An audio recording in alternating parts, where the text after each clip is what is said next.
Shalom, selamat pagi semua. Apa kabar kita semua pagi ini? Saya percaya bahwa Tuhan menyertai kita sepanjang hidup kita, bahkan menyertai kita sepanjang minggu ini, amin. Bahkan dalam minggu ini adalah minggu perayaan Gawai dan Keamatan. Saya mengucapkan selamat hari Gawai, selamat hari Keamatan. Dalam norma baru ini saya percaya ada sesuatu yang baru yang kita belajar daripada pesta ini. Ya, hari ini kita memulai ibadah kita di BM Bandar Sarike. Saya percaya bahwa Tuhan akan bersama-sama dengan kita di dalam ibadah kita hari ini. Bahkan kita mau berdoa supaya sepanjang ibadah kita akan menikmati sesuatu. Kita akan merasakan hadirat Tuhan. Mari kita mulai ibadah kita di dalam pembacaan firman Tuhan di dalam 1 Tawarik 16 ayat 8. Dikatakan bahwa bersyukurlah kepada Tuhan, panggillah namanya, perkenalkanlah perbuatannya di antara bangsa-bangsa.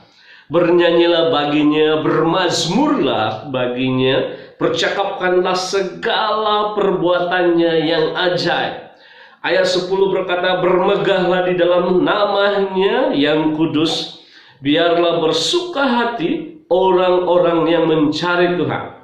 Ayat 11, carilah Tuhan dan kekuatannya, carilah wajahnya selalu. Ayat 34 berkata bahwa bersyukurlah kepada Tuhan sebab Ia baik, bahwasannya untuk selama-lamanya kasih setianya. Mari kita berdoa. Terima kasih Bapa, kami mau bersyukur kepadamu senantiasa. Di dalam keadaan apapun kami mau bersyukur kepadamu. Kami mau bermegah karena kekudusanmu Bapa. Kami mau memuji, kami mau menyatakan kasih karunia. Kami menyatakan bahwa Engkaulah Allah yang hidup. Dan terima kasih Bapa, hari ini kami memulai ibadah kami. Kami percaya bahwa Engkau sudah mengurapi anak-anak-Mu yang melayani sepanjang minggu ini. Kami mau meninggikan, kami mau merayakan kemuliaan-Mu di dalam pujian dan penyembahan. Bahkan kami mau belajar firman-Mu hari ini. Terima kasih Bapa, hamba mau berdoa untuk setiap jemaat-Mu yang dapat bersama-sama di dalam ibadah ini. Kau akan mengurapi mereka, Engkau akan memberkati mereka. Bahkan kami mau siap memuji dan menyembah-Mu Bapa. Terima kasih Bapa, dimanapun anak-anak-Mu berada di dalam ibadah ini.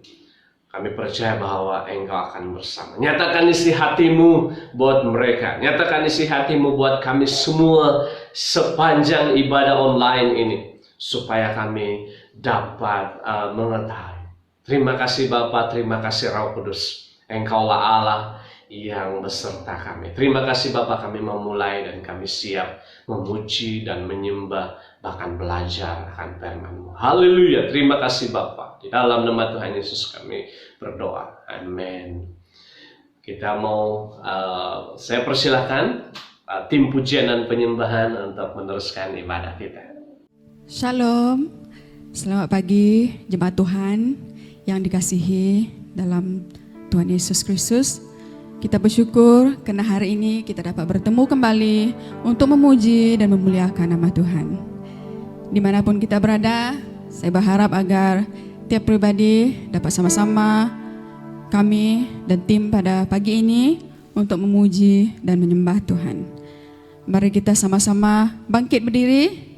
Dimanapun kita, mungkin kita ada di pusat karantin ataupun kita yang sakit. Apapun masalah kita ingin memuji dan menyembah Tuhan. Karena Tuhan itu adalah terang di dalam dunia ini. Amin. Oke. Mari kita menyanyi, memuji Tuhan.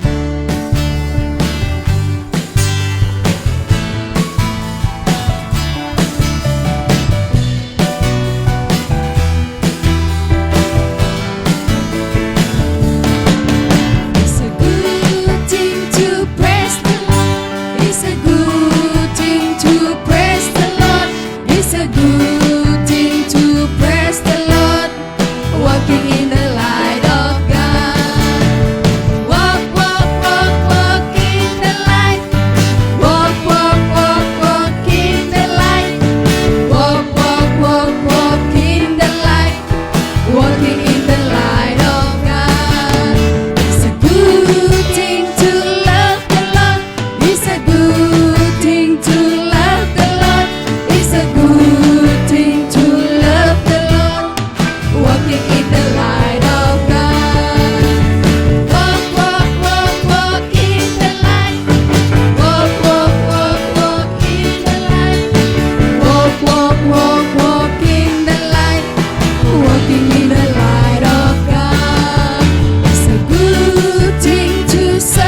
walk, walk, walk, walk in the light. Walk, walk, walk, walk in the light. Walking in the light of God. Walking in the light of God. Walking in the light of God. Haleluya. Ya. Di dalam gelapnya dunia ini ada terangnya Tuhan. Amin. Di dalam masalah yang ada dalam hidup kita, kita percaya bahwa Tuhan itu selamanya baik. Amin. Engkau sungguh baik Bapa. Kasih-Mu melimpah dalam hidup kami Tuhan. Kami ingin berterima kasih Bapa karena kebaikan Engkau dalam hidup kami. Mari kita menyembah Tuhan dengan segenap hati, segenap jiwa kita. Haleluya Yesus. Haleluya Tuhan.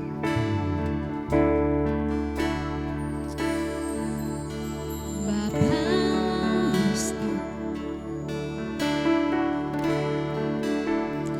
Engkau sungguh baik.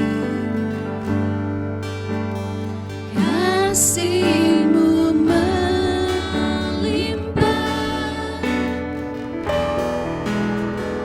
di hidupku.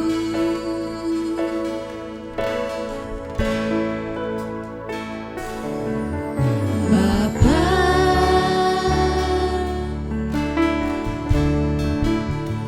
ku berterima kasih.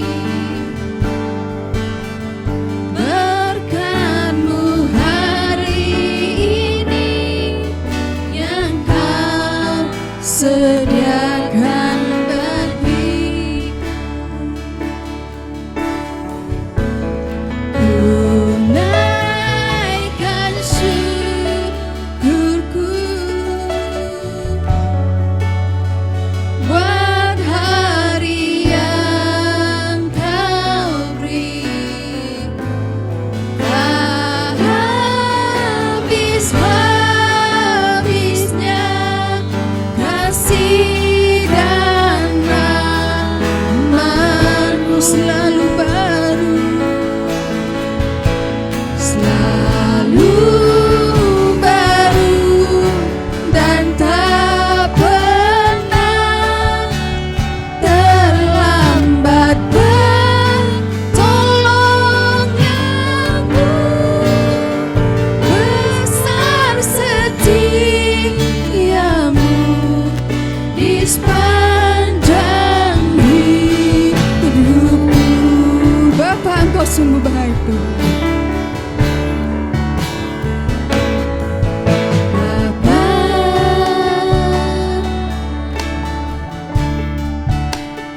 Engkau sungguh baik. Kasih-Mu melimpah di hidupku.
di sepanjang hidupku. Besar setiamu Tuhan, besar setiamu di sepanjang hidupku. Haleluya Tuhan Yesus. Ya Tuhan, betapa baiknya Engkau bagi kami Bapa. Kasih setiamu Tuhan tidak pernah berubah Tuhan. Dahulu, sekarang, dan sampai selamanya Bapa. Engkau Allah yang tetap sama Tuhan. Terima kasih Bapa. Kami percaya Tuhan bahwa seluruh alam semesta ini Tuhan, itu melukiskan Tuhan betapa besarnya Engkau Bapa. Bumi dan surga Tuhan menyanyikan betapa mulianya nama-Mu Bapa. Haleluya Tuhan. Hosana di maha tinggi, Engkau lah yang maha mulia Tuhan. Layak dipuji Tuhan, Engkau layak disembah Bapa. Haleluya Tuhan Yesus. Haleluya.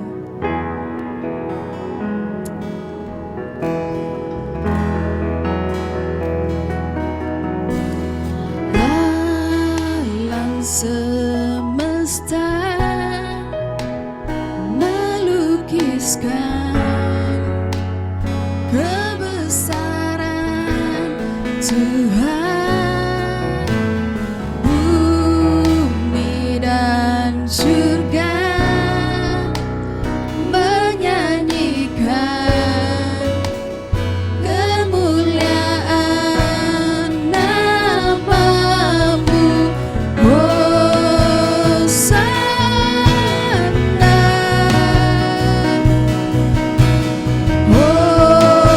Hosana.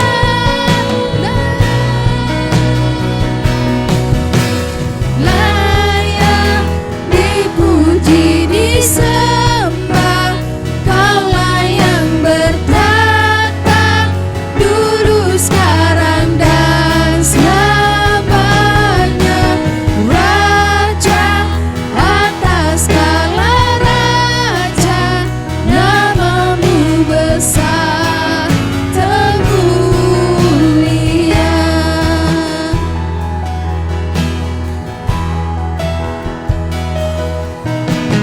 Alam semesta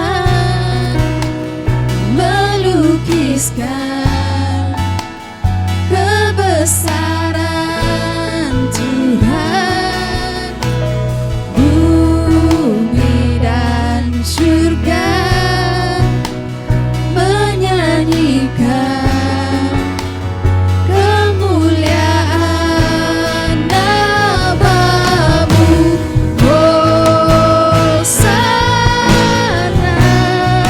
Hosana, Hosana.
Tuhan, karena Engkau Allah yang layak dipuji.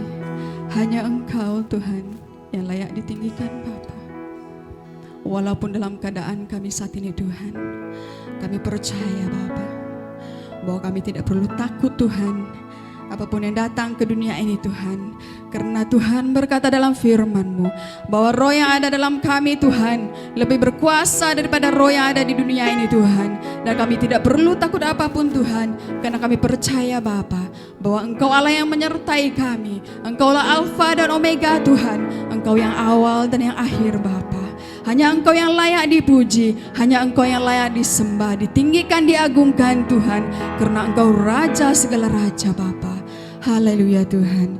Terima kasih Bapa, karena kebaikan-Mu Bapa, karena kasih kurnia-Mu Tuhan. Yang sakit Bapa Engkau sembuhkan Bapa, yang dalam ketakutan Tuhan Engkau berikan kekuatan bagi mereka, yang di dalam kedukaan Tuhan berikan damai dan sukacita-Mu bagi mereka Tuhan. Kami percaya Bapa, Engkau Allah yang sanggup dan Engkau Allah yang mampu melakukan segala perkara yang mustahil bagi kami Tuhan Yesus. Terima kasih Tuhan, terima kasih Roh Kudus. Terima kasih Tuhan Yesus. Inilah doa kami Tuhan. Di dalam nama Yesus kami bersyukur dan berdoa. Semua yang percaya katakan amin.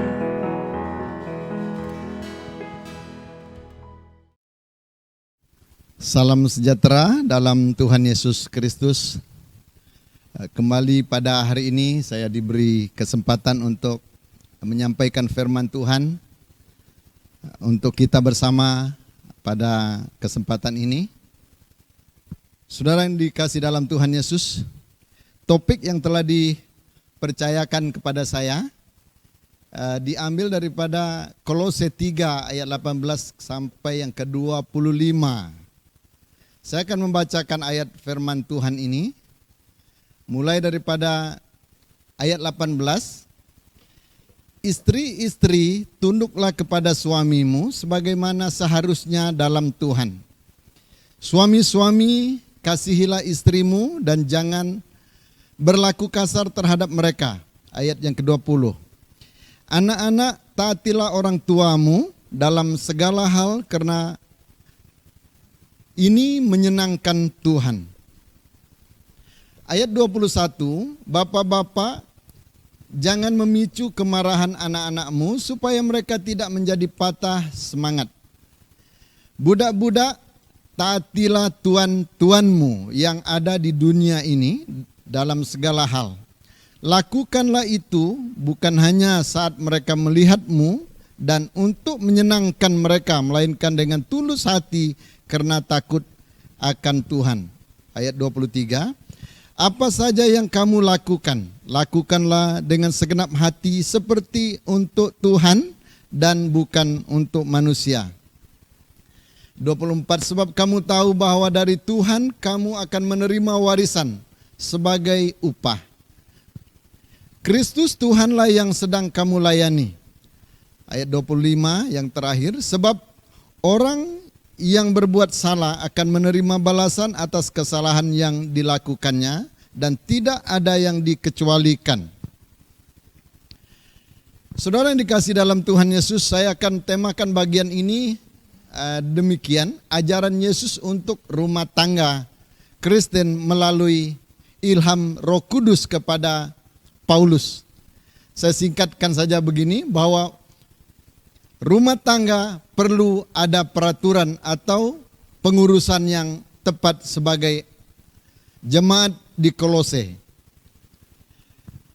Surat Kolose merupakan satu surat yang ditemakan oleh Paulus, yaitu keunggulan Kristus. Kita tidak akan bincang banyak mengenai keunggulan Kristus di sini, tapi saya hanya mau sebut judul surat ini adalah keunggulan Kristus. Surat Kolose ditulis oleh Paulus atau Rasul Yesus Kristus sekitar 62 Masehi. Surat ini ditulis Paulus saat dia dipenjarakan di Roma. Ini latar belakangnya. Paulus menulis surat ini karena ada pengajaran sesat yang mempengaruhi jemaat Kolose. Ajaran sesat itu ada dua macam, yaitu pertama, Yudaisme yang mengajarkan bahwa keselamatan orang percaya pada Yesus masih perlu dilengkapi dengan ketaatan terhadap Taurat dan tata ibadah Yahudi. Ini beberapa hal yang membuat Paulus menulis surat ini. Ada beberapa spekulasi atau sesuatu yang menjadi ajaran sesat di tengah-tengah jemaat di Kolose pada masa itu, yaitu pertama, spekulasi mengenai unsur ini menekankan bahwa orang percaya perlu memiliki pengetahuan atau hikmat lain yang lebih tinggi di luar Kristus. Ini yang dijawab Paulus dalam surat Kolose 2 ayat 8 sampai yang ke-10. Berikut kedua, mistik.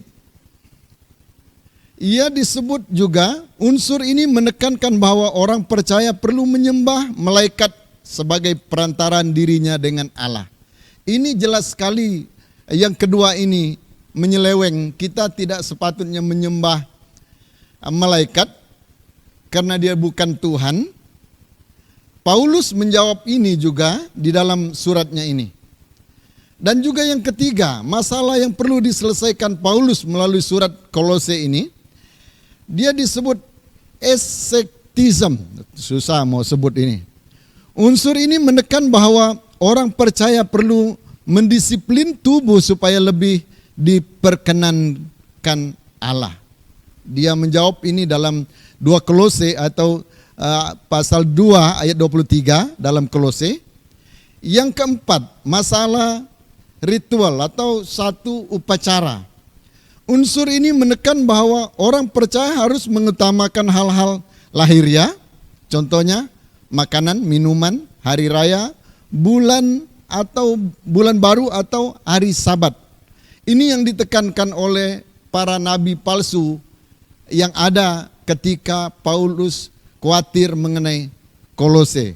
Dan ditulislah surat ini untuk keperluan-keperluan jemaat yang akan disesatkan dan sedang disesatkan pada masa itu. Jadi, saudara, pada hari ini saya akan membawa kita melihat yang berikut ini. Paulus perlu menyelesaikan masalah mereka. Oleh karena itu Rasul Paulus mengirim surat ke Kolose dengan dua maksud. Pertama, mengajar jemaat Kolose untuk mengenal keilahian atau keutamaan Kristus yang mereka percayai, yaitu sebagai kepala jemaat. Jadi sasaran ini bersifat doktrin dari Paulus. Kedua, memberi nasihat kepada jemaat Kolose agar menerapkan ajaran Yesus dalam kehidupan harian mereka dengan benar. Jadi sasaran ini bersifat aplikasi atau penerapan. Jadi maka itu hari ini saya akan membawa kita melihat ayat yang sudah dipercayakan untuk kita perhatikan minggu ini, yaitu ayat 18, ajaran Yesus yang perlu diterapkan dalam rumah tangga Kristen. Paulus seorang yang bujang dan belum punya rumah tangga, bahkan sampai mati pun dia tidak berumah tangga. Tetapi Tuhan mengilham kepada Paulus untuk dia dapat memberi nasihat kepada jemaat yang dilayani, terdiri daripada suami istri, anak-anak, bahkan hamba yang ada di rumah mereka. Ayat yang ke-18 dikatakan, istri-istri, tunduklah kepada suamimu sebagaimana seharusnya dalam Tuhan. Surat ini ditujukan kepada jemaat di Kolose karena mereka lebih daripada banyak dalam jemaat, maka dia berkata istri-istri. Bukan berarti masa itu mereka punya istri dua, tidak. Tetapi Paulus berkata istri-istri bermaksud kepada jemaat Kolose, bukan kepada satu keluarga pribadi. Dan juga dia berkata kepada ayat yang ke-19, suami-suami. Bukan berarti istri punya suami dua juga, bukan. Saudara yang dikasih dalam Tuhan Yesus, perlembagaan keluarga ini telah ditetapkan oleh Paulus dalam ayat yang ke-18 berkata, ajaran yang perlu diterapkan untuk menentang pengajaran tadi, yaitu Istri, tunduklah kepada suamimu sebagaimana seharusnya dalam Tuhan. Ada beberapa orang berkata, apakah istri harus tunduk kalau suami, istilah modern hari ini, selingkuh atau cari pasangan baru. Maksud Paulus di sini untuk memenangkan suami tanpa perkataan, istri harus ada ketundukan yang tersembunyi, yang benar di hadapan Tuhan. Karena ada suami-suami yang pada masa itu memang sifatnya di luar Alkitab. Itu makanya Paulus mau bawa mereka ke doktrin Kristus, kepada keunggulan hidup dalam Yesus. Yang kedua, ayat yang ke-19, suami-suami kasihilah istrimu dan jangan berlaku kasar terhadap mereka. Ini bermaksud bahwa ada orang menganggap masa itu bahwa suami sewenang-wenangnya bertindak terhadap istri. Seperti mana yang kita ketahui beberapa negara yang belum mempercayai Injil, mereka menekan seorang perempuan atau istri di dalam rumah tangga seenaknya saja. Tetapi Alkitab berkata, suami kasihilah istrimu dan jangan berlaku kasar terhadap mereka. Tentu sekali para istri dalam keluarga senang ketika suami mengatakan saya mengasihi kamu atau saya mengasihi istriku, yaitu kamu. Dan berikut yang ketiga, ajaran Yesus yang perlu diterapkan dalam rumah tangga Kristen, lebih lagi di Kolose pada masa itu. Untuk anak-anak, ayat yang ke-20, anak-anak taatilah orang tuamu dalam segala hal karena hal ini menyenangkan Tuhan. Kata taati orang tua dalam segala hal, ini disebut ketundukan seorang anak terhadap peraturan keluarga. Walaupun anaknya lebih hebat, kalau zaman kita anak lebih pintar daripada bapak atau daripada mama, oleh karena mereka hidup di dalam zaman IT. Walaupun zaman IT ini membuat mereka lebih unggul, tetapi bapak dan mama masih justru lebih unggul sebab Tuhan telah mempercayakan mereka untuk memimpin keluarga. Seorang anak menghormati orang tuanya. Itulah yang sebaiknya sebagai anak di dalam rumah tangga. Dan yang keempat, ajaran Yesus yang perlu diterapkan dalam rumah tangga Kristen. Ayat yang ke-21, bapak-bapak janganlah memicu kemarahan anakmu supaya mereka tidak menjadi patah semangat. Kalau slide saya dapat dilihat, kita dapat perhatikan bagaimana seorang bapak boleh memicukan kemarahan anaknya. Dari cara kita bercakap boleh memicu anak kita kecewa bahkan patah hati. Tetapi daripada cara kita bercakap yang seolah-olah kita juga anak, anak itu akan senang sekali untuk menerima kata-kata kita. Maka firman Tuhan yang diilhamkan Tuhan kepada Paulus menerusi surat Kolose ini, dia berkata, bapak-bapak jangan memicu kemarahan anak-anak. Apa sesuatu yang kita tahu sebagai satu puncak anak boleh marah? Jangan, kata Alkitab ini. Yang kelima, ajaran Yesus yang perlu diterapkan dalam rumah tangga Kristen di Kolose dan juga hari ini untuk kita. Kalau ternyata kita punya pekerja di rumah, istilahnya sekarang ini ada orang yang bekerja di rumah, banyak dipanggil dia adalah babysitter dan sebagainya. Dan juga dikatakan ama. Kalau ama mungkin tidak terlalu enak untuk didengar, tapi itulah panggilan-panggilannya. Atau sebagai seorang budak, kata Indonesia itu. Budak-budak katanya taatilah tuanmu yang ada di dalam dunia ini dalam segala hal. Lakukanlah itu bukan hanya saat mereka melihatmu dan untuk menyenangkan mereka, melainkan dengan tulus hati karena takut akan Tuhan. Sebagai hamba atau sebagai pekerja di bawah majikan, berlakulah, kata firman Tuhan ini, taatlah kepada perintah atasan. Seperti di dalam COVID ini kita harus taat kepada SOP yang telah ditentukan oleh kerajaan Malaysia. Kita bukanlah budak atau kita bukanlah hamba kepada kerajaan kita, tapi kita adalah rakyat kerajaan Malaysia. Kalau kita melawan SOP ini, kita ditangkap, bahkan dijil atau bahkan diberi juga tindakan apa-apa yang sudah seturut dengan perjanjian kerajaan terhadap pelanggaran SOP ini. Oleh karena itu, sebagai orang percaya pada masa itu di jemaat Kolose, Paulus berkata bahwa budak-budak atau pekerja-pekerja di bawah majikan, taatilah tokemu atau tuanmu yang ada di dunia ini, katanya, dalam segala hal. Lakukanlah itu bukan hanya saat mereka melihatmu dan untuk menyenangkan mereka, melainkan dengan tulus hati karena takut akan Tuhan. Ayat yang ke-23 yang seterusnya, kata nasihat ini, apa saja yang kamu lakukan, lakukanlah dengan segenap hati seperti untuk Tuhan dan bukan untuk manusia. Ini suatu yang sangat menarik dalam ajaran Paulus yang ditulis kepada orang Kolose. Apa saja yang kamu lakukan, lakukanlah dengan segenap hati seperti untuk Tuhan dan bukan untuk manusia. Saya melihat proyek yang di sekitar Tadika gereja kita BM Bandar ini. Bila kita melakukan sesuatu tugas, contohnya menanam apa yang ditanam di polybag itu, saya kurang tahu, tapi info yang saya tahu hanya cabai lah, tidak tahu apa segalanya. Kalau kita buat itu, buatlah itu seolah-olah kita buat untuk Tuhan.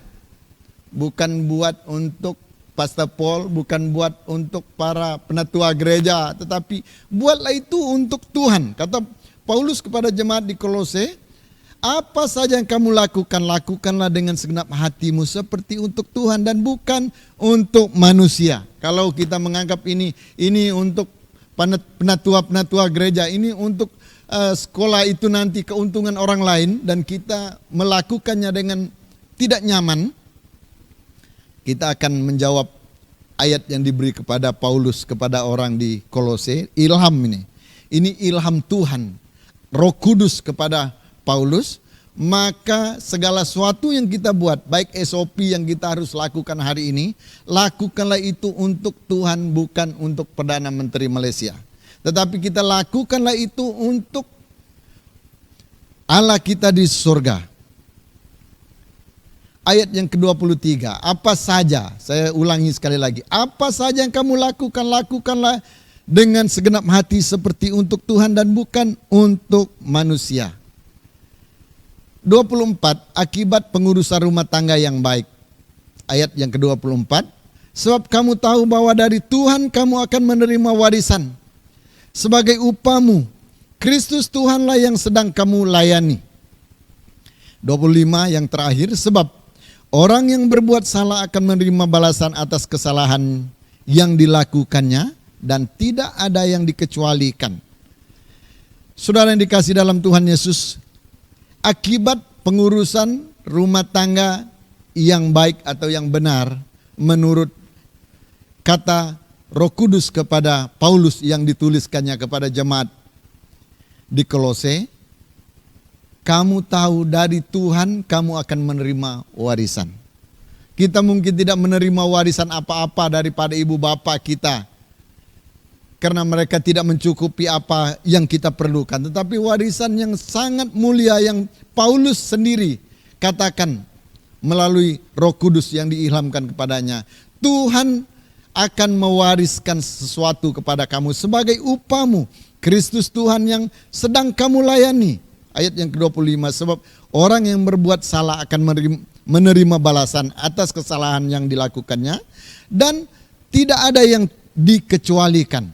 Artinya selain daripada orang yang berbuat salah menerima balasan yang salah, justru bila kita membuat sesuatu yang benar di hadapan Tuhan, kita akan menerima warisan yang benar daripada Bapa di sorga. Oleh karena itu kerjakanlah sesuatu bukan sebagai Taurat seperti yang dikatakan oleh Nabi palsu kepada jemaat di Kolose, sehingga Paulus harus menjawab satu persatu 4 perkara yang saya sebutkan awal tadi. Jadi oleh karena itu saudara yang dikasih dalam Tuhan Yesus, pada saat ini banyak hal-hal yang boleh menakutkan kita. Ada orang berkata vaksin hari ini adalah 666. Kalau seperti itu, kalau ada tanda 66, saya sendiri tidak akan mendaftar diri. Tetapi justru tidak dicatatkan bahwa ada 66 di dalam vaksin yang ada. Oleh karena itu, sebagai jemaat, jangan dikelirukan oleh berita-berita palsu yang sedang masuk, baik melalui media massa yang hari ini, ataupun dari teman-teman. Yang paling lucu sekali, bila orang berkata, jangan ambil vaksin itu karena itu tidak baik. Justru setelah orang itu lewat kepada tarik dia harus divaksin, maka orang yang berkata jangan ambil, dia sendiri ambil vaksin. Ini kan satu penipuan. Apakah ini benar di hadapan Tuhan? Oleh karena itu sebagai orang percaya, lakukanlah sesuatu, ucapkanlah sesuatu itu seperti berkata kepada Tuhan, seperti kita berdoa kepada Tuhan. Tidak perlu kita menakut-nakutkan orang lain. Kata Jaku Iban itu, anang ngembah pangan diri. Nah, itu satu-satu perkataan yang saya mau sampaikan ke kita pada kesempatan ini. Oleh karena itu saudara yang dikasih dalam Tuhan Yesus, mari kita berdoa. Bapa di surga, terima kasih untuk firman-Mu yang telah kami baca, walaupun hamba-Mu tidak sempurna untuk menyatakan kehendak-Mu hari ini. Tetapi biarlah Roh Kudus-Mu yang Engkau ilhamkan kepada Paulus pada ketika waktu Paulus menghadap banyak berbagai halangan di gereja Kolose pada masa itu, tetapi Engkau memberi dia ilham untuk menjawab masalah mereka. Tuhan, hari ini kami menghadapi berbagai pergumulan, baik keadaan COVID yang sekarang menakuti setiap manusia di bumi. Tuhan, kami tahu bahwa Engkau adalah Tuhan yang melihat dari sorga. Engkau mengenal isi hati kami dan bahkan berada di tengah-tengah hidup kami. Oleh karena itu Tuhan Yesus, kami berdoa, berkatilah jemaat Tuhan supaya tidak takut dan gentar terhadap segala apa yang terjadi hari ini, karena Engkau mengawasi kami. Terima kasih Tuhan, berkati jemaat Tuhan yang hari ini mendengar firman-Mu. Kami tahu bahwa kami melakukan segala sesuatu demi untuk Tuhan, bukan untuk manusia. Di dalam nama Yesus kami berdoa. Amin. Terima kasih, Tuhan memberkati. Shalom dan selamat beribadah bersama BEM Bandar Sarike. Ini adalah pengumuman bagi minggu ini. Nombor yang tertera di skrin adalah nombor rasmi gereja 014-207-0661. Sebarang keperluan seperti hal pertunangan dan perkahwinan, penyerahan anak, kematian, baptisa, perpindahan ataupun kesyukuran, dan sokongan doa bagi orang sakit, bolehlah menghubungi nombor tersebut. Seterusnya adalah perjumpaan mingguan seperti youth, cell group, dan pelayanan wanita. Anda boleh merujuk kepada pengerusi dan ketua sel masing-masing. Perjumpaan secara online amatlah digalakkan. Persekutuan doa masih akan diadakan secara atas talian menggunakan aplikasi Google Meet, iaitu pada setiap hari Selasa pukul 7.30 malam. Pautan Google Meet ini akan dimaklumkan dalam WhatsApp Group BEM Bandar Sarike. Oleh itu, semua jemaat dialu-alukan untuk sama menghadiri persekutuan doa ini. Together we are stronger in prayer. Ini adalah perkara-perkara doa yang boleh kita bawa bersama di dalam doa di mana saja kita berada, kerana doa orang percaya besar kuasanya.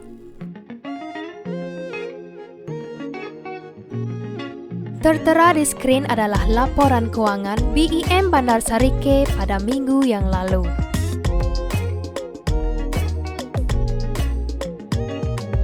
Sepanjang tempoh ibadah secara atas talian, tangguk umum dan tangguk persepuluhan akan dikumpul melalui dua cara, iaitu secara online banking pada nombor bank gereja yang tertera, atau cara kedua iaitu kumpul dahulu dan boleh diserahkan semasa perjumpaan ibadah yang akan datang. Sila sertakan tarikh dan juga nombor persepuluhan. Perhatian kepada semua ahli BEM yang berumur 12 tahun ke atas. Kutipan sebanyak RM10 seorang akan dikumpul dan akan disalurkan ke Pusat BEM Sarawak bagi tahun 2021. Sila serahkan kepada ketua sel masing-masing sepanjang tempoh bulan Mac hingga Jun ini. Peringatan mesra kepada semua ibu bapa di BEM Bandar Sarike yang mempunyai anak yang berumur 12 tahun ke bawah. Sila kemaskini nama dan umur anak anda bagi tujuan banci pelayanan kanak-kanak di gereja. Sila hubungi Saudari Ong Yiting atau Saudari Dolly. Akhir sekali, ini adalah jadual pelayanan kebaktian bagi minggu hadapan. Sekian sahaja Buletin Gereja untuk minggu ini. Terima kasih atas perhatian Anda. Stay safe and God bless. Iya, saya percaya bahwa sepanjang ibadah kita pada hari ini, kita mendapat sesuatu. Ketika pujian dan penyembahan dinaikkan, ada sesuatu yang kita rasakan, kita nikmati, bahkan ada sukacita dan damai sejahtera. Ketika firman Tuhan disampaikan, ada rema baru yang kita terima, bahkan ada teguran. Ketika Tuhan menegur kita, berarti Tuhan itu sayang dengan kita. Dia memperdulikan hidup kita. Amin. Terima kasih kepada tim pujian dan penyembahan. Terima kasih kepada pengkhotbah kita hari ini. Berkat Tuhan akan menyertai semua yang melayani. Bahkan bagi tim multimedia, berkat Tuhan akan hikmat kebijaksanaan buat kalian semua. Bahkan kita sudah berada di akhir ibadah kita, ibadah online kita pada hari ini. Oke, bagi sesiapa yang pertama kali bersama-sama di dalam ibadah ini, saya mau katakan bahwa selamat datang ke keluarga ibadah online BEM Bandar Sarike. Tuhan memberkati kalian. Bagi jemaat yang mungkin tidak ada kesempatan untuk bersama-sama ketika ibadah ini bersama, saya percaya bahwa ada waktu. Karena ini online, dimanapun kita berada, mari ikut serta di dalam ibadah ini. Ya, kita mau mengakhiri ibadah kita hari ini. Saya percaya Tuhan akan bersama-sama, Tuhan akan memberkati kita sepanjang minggu ini. Bahkan kasih setia Tuhan akan menyertai kita. Kita ulang sekali lagi firman Tuhan yang kita baca pada awal tadi, dikatakan bahwa bersyukurlah kepada Tuhan, panggillah namanya, perkenalkanlah perbuatannya di antara bangsa-bangsa, bernyanyilah baginya, bermazmurlah baginya, percakapkanlah segala perbuatannya yang ajaib, carilah Tuhan dan kekuatannya, carilah wajahnya selalu. Kita mau mencari Tuhan, kita mau mencari wajahnya selalu. Bersyukurlah kepada Tuhan, sebab Ia baik, bahwasanya untuk selama-lamanya kasih setianya. Bapa, kami mau mencari Engkau sepanjang minggu ini. Kami mau mencari wajah-Mu sepanjang minggu ini. Terima kasih Bapa, terima kasih Roh Kudus, karena sepanjang ibadah kami Engkau beserta dengan kami.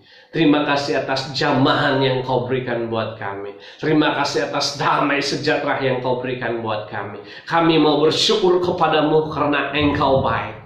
Terima kasih Bapa, kami mau menyanyikan pujian kami kepadamu sepanjang minggu ini.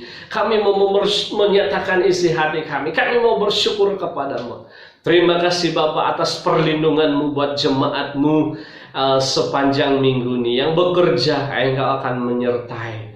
Bapa, hamba berdoa khusus untuk yang sakit saat ini. Di dalam nama Tuhan Yesus, di dalam nama Tuhan Yesus, kamu sembuh. Di dalam nama Tuhan Yesus, kesembuhan terjadi. Terima kasih Bapa bagi yang lemah saat ini. Di dalam nama Tuhan Yesus, kekuatan baru yang daripada Allah sendiri. Biarlah nama Tuhan dipermuliakan lewat kesembuhan, kekuatan, kesegaran baru. Kami percaya Bapa sepanjang minggu ini perlindungan-Mu buat kami. Bahkan kami akan menikmati berkat-Mu dimanapun kami berada. Terima kasih Bapa, hamba mau berdoa khusus untuk semua yang melayani pada minggu hadapan. Engkau sudah memilih, bahkan mengatur, bahkan Engkau sudah mengurapi mereka.